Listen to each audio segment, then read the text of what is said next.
What up, YouTube? It's Corey, and today I'm going to talk a little bit about Android versus iOS.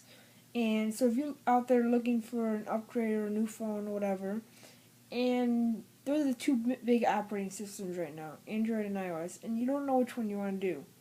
So, watch my video and you can figure out, you can have a better estimate of which type of operating system you want.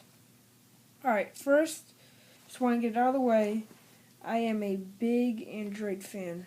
I got the Galaxy Nexus GSM version, and I love it.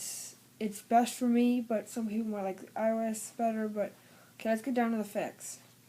iOS is for a person that likes easy to use, basic type of mobile device. Like if you're like a person that likes to mod everything, then you go with Android. Like Android is open source, so like anybody can put apps up there. You can customize everything from keyboard to lock screen to you can customize the CPU. You can overclock it. You can do everything with Android.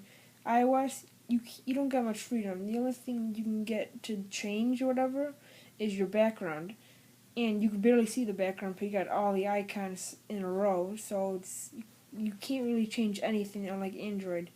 Android, you can customize it to however you like. And with Android, you don't just get one phone. Like iPhones, they have one iPhone, like the iPhone 5. It's just one phone. They don't have like multiple variations. The only variation is the color and the amount of space on the phone you get, like 16, 32, 64. With Android, you get totally more choices. You can choose the screen size, like this. This is a 4.65-inch screen, and they measure diagonally. So, some people don't like big screens. Like, you can get a phablet. I've always wanted to try one, like a Galaxy Nexus. Galaxy Note 2, which just recently came out. A lot of people like it. It's like 5.5 inches. It's a little huge for some people. Or you can get like a 3.2-inch screen, which I used to have an LG Optimus, and I hated the phone, but then I got this, which I love it. But you can choose if you want a keyboard, like a slide-out keyboard in that.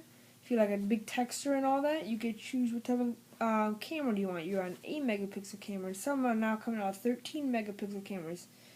And the CPU is different. Like some CPUs are quad-core, dual-core, and then the older ones are even single-core.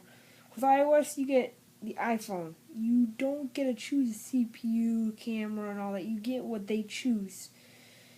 But iOS has a little bit advantage to it too, because with Apple and that, a lot of manufacturers build accessories for that because it's just one phone and like everybody will buy it, so they have more people buying that phone than any other phone, so they can make more of the accessories. Like they have a ton of cases, accessories, everything you can imagine for accessories for your phone.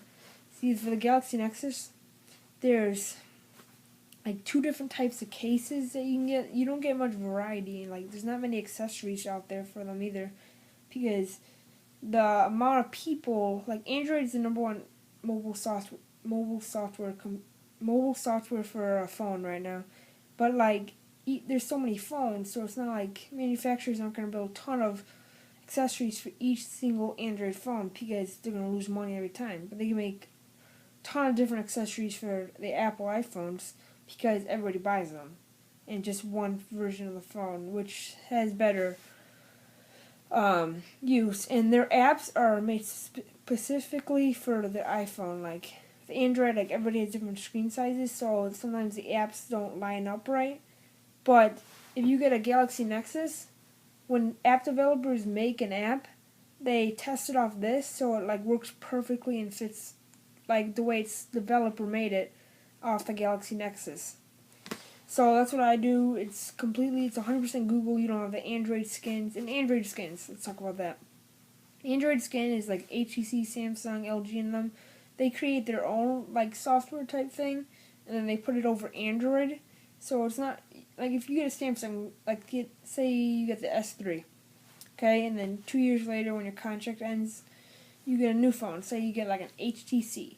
and they have HTC Sense. That's their overlay, and it's gonna be a lot different compared to the TouchWiz by Samsung because you're not getting the same. Like they're, I mean, both running Android and all that, but they have their own little overlay.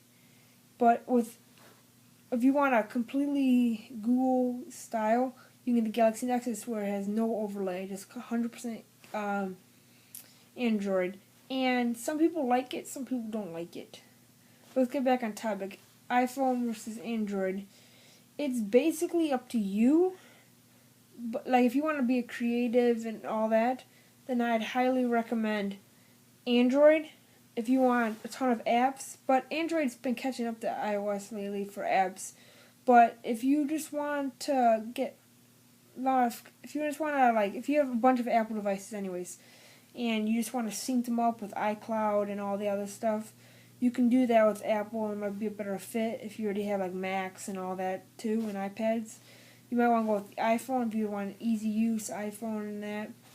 But leave your comments and tell me what you think, if I missed anything, and tell which one you like best, iOS or Apple. Apple or Android. Yeah, let's get a little conversation going. And remember to like it and subscribe. See you next time. Peace.